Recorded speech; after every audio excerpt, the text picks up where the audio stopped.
যেই জামাত একসময় রাজাকার ছিল, আলবদর আলশাম ছিল, সাধারণ মানুষের যেটা ধারণা ছিল যে জামাত মানেই রক্কাটা, জামাত মানেই উগ্রপন্থী এবং জামাত মানেই নাশকতাকারী, যেটা আওয়ামী লীগ বিগত সময়ে আখ্যা দিয়েছেন এবং সাধারণ মানুষ এটা কিন্তু বিশ্বাস করে আসছিলেন এবং কিছুটা প্রমাণও কিন্তু তারা দিয়েছেন বিভিন্ন সময়ে।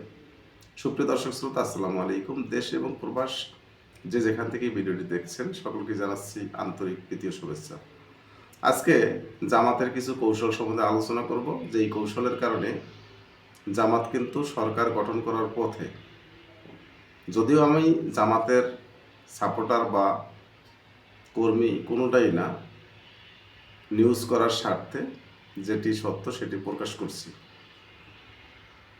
এই জামাতকে আমরা কিন্তু সাধারণ মানুষ থেকে শুরু করে সকলেই ঘৃণার চোখে দেখতাম, কিন্তু 5ই আগস্ট শেখ হাসিনা পালিয়ে যাওয়ার পরে জামাতের বিভিন্ন মানবিক কাজের জন্য জামাতের সুস্পষ্টভাবে আত্মপ্রকাশ করেছেন, সকলের কাছে স্বাধীনভাবে আত্মপ্রকাশ করার মাধ্যমে আমরা জামাতকে কিন্তু নতুন রূপে চিনেছি এবং সারা বাংলাদেশের মানুষের মুখে একটাই কথা ছিল, আওয়ামী লীগ দেখেছি, বিএনপি দেখেছি, এখন নতুন কোনো দলকে আমরা চাচ্ছি বাংলার দেশের রাষ্ট্র ক্ষমতায়।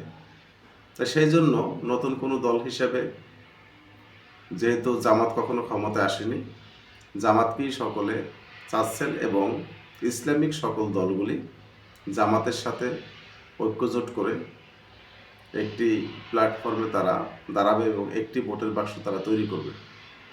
তাই তাদের প্রধান যেহেতু জামাত, সেক্ষেত্রে জামাত সরকার গঠন করার কিন্তু ভিতরে ভিতরে প্ল্যান চলছে এবং তারা মোটামুটি এ ব্যাপারে সাকসেস।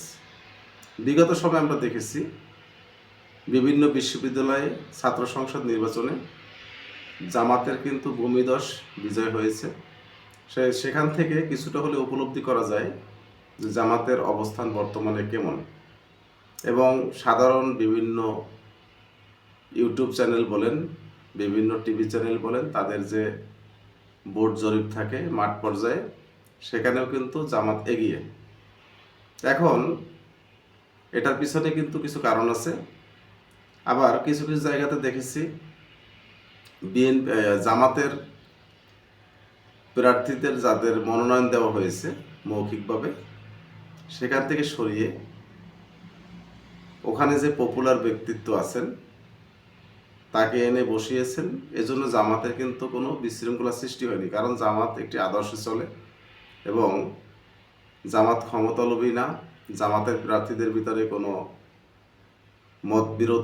মতবিরোধ নেই, যার কারণে তারা কিন্তু সাদরে গ্রহণ করছে এবং তারা এটাই বলছে যে আল্লাহ যদি চায় আমাকে ক্ষমতা দিবে, আল্লাহ যদি না চায় ক্ষমতা নিয়ে নেবে।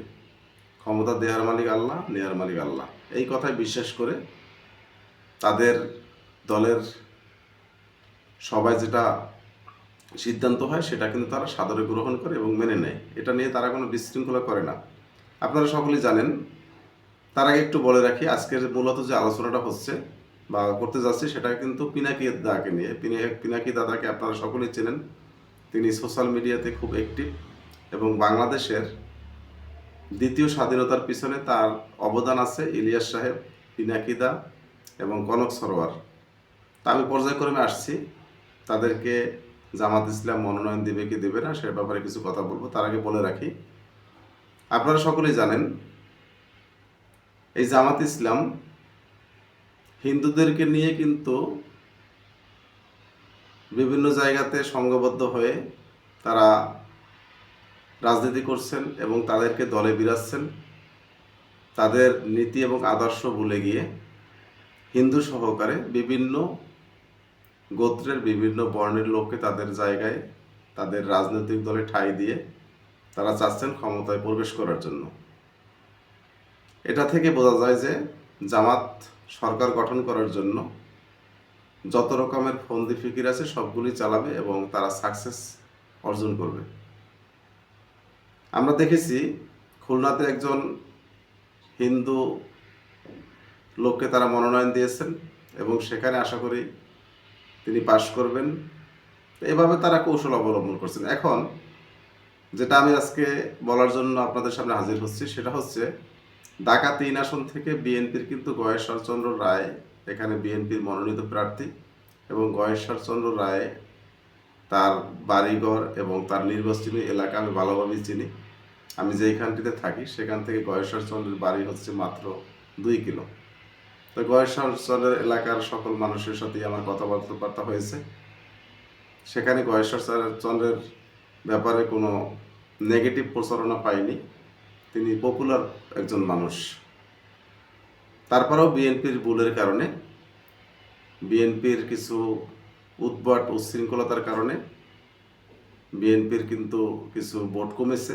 তাই সেইখানে এখন শুনতে যাচ্ছি যে পিনাকিদাকে এনে জামাত নমিনেশন দিবে।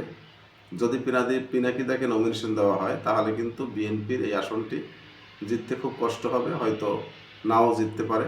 তাই সেক্ষেত্রে জামাত এই কৌশলটি কিন্তু অবলম্বন করেছে। আরও শুনতে পারছি যে ইলিয়াস, কনক সরোয়ার এবং আরও কিছু প্রবাসী সাংবাদিক আছে, তাদেরকে এনে